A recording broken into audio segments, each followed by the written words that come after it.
St. Petersburg was built on mud and bones.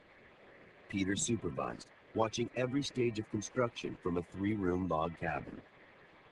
He didn't see the death toll. He saw instead an emerging city with a fortress and a shipyard, a city from which he would launch his empire.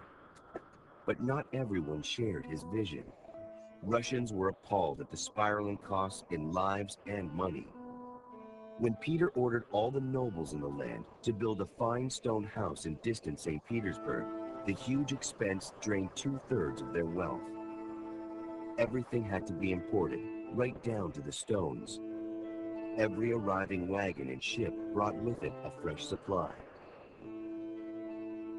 Another shortage was residents.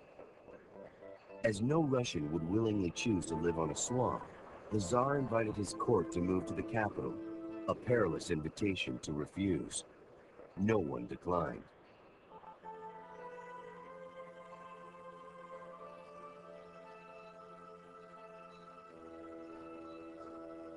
But even as the city was rising, danger loomed on the Baltic. In 1708, the specter of Charles XII of Sweden returned to haunt Russia. If Charles thought he could pillage supplies for his soldiers while marching through Russia, he was mistaken. Peter had cut a swath of desolation in front of the Swedish army. Villages were depopulated and destroyed. Wherever Charles turned, he found ruin. For Russia, no sacrifice was too great. In 1709, the two armies meet at Poltava. As the Swedes advanced, their luck went from bad to worse. Poor coordination among their generals leaves their main army outnumbered 5-1. By midday, the victory was Peter's. Charles was forced to flee on a borrowed horse and seek shelter in Turkey. Never again would Sweden be strong enough to threaten Peter and Russia. Peter's final confrontation came not with a foreign monarch, but from within his own family. As a conqueror, he was unrivaled. As a father, he was a failure. His relationship with his son Alexis is cold and distant.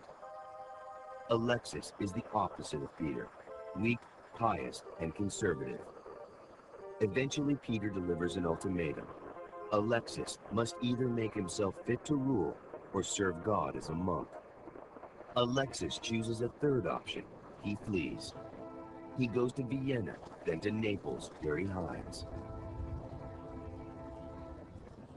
But Peter's ministers hunt him down and drag him back to face his father's wrath.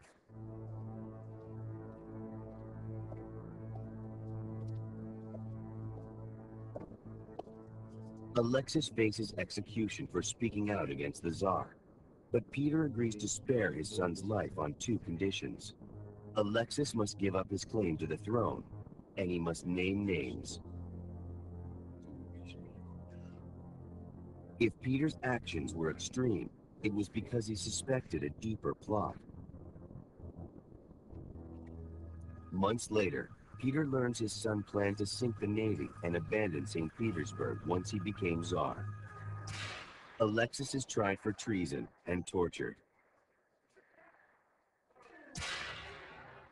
In one final act of defiance, Alexis died, probably as a result of the torture, before he could be executed. Despite his shortcomings, no other Russian monarch achieved as much as Peter. He had the vision to conceive great changes and the energy to carry them through. His reign was one of continuous territorial expansion. He waged war for 21 years, creating a modern army and Russia's first navy. He built harbors, fortresses, a new capital city. He changed the face of Russia forever. And he did it all without borrowing a single gold piece from any man or nation. He achieved it with the sacrifice of his humblest subjects, and ultimately of himself. In 1723, Peter was struck down by a chronic bladder infection and underwent an excruciating operation to remove gallstones. His recovery seemed complete, and he resumed his grueling schedule, visiting fortifications on the Baltic coast. But a life of singular determination was ended by a moment of selflessness. In November 1724, Peter dived overboard to rescue some of his soldiers trapped on a sinking ship.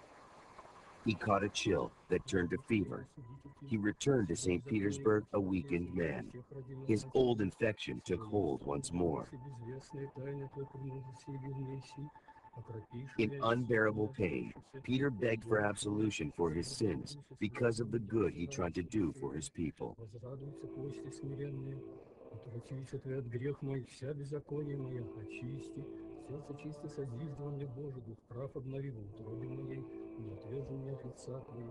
On the morning of January 28, 1725, Peter slipped into a coma and died.